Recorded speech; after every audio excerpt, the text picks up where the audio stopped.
Гүлдену маусымында толыққанды өмір сүру үшін және көктемгі аллергияңызды жеңілдету үшін мына пайдалы кеңестерге мән беріңіз. Бірінші, құрғақ желді күндері үйде қалуға тырысыңыз.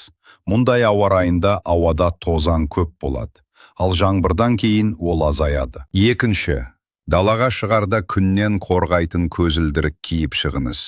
Бұл көзді тозаңнан қорғауға көмектеседі. Үшінші, көлікпен қала сыртына сапарға шықсаңыз, міндетті түрде терезені жауып қойыңыз.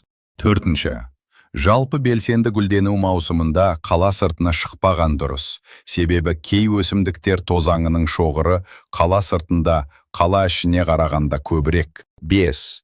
Құрамында сіз үшін аллерген болып табылатын өсімдіктер сығындысы бар косметика, дәрі, фитотерапия қолданбаңыз.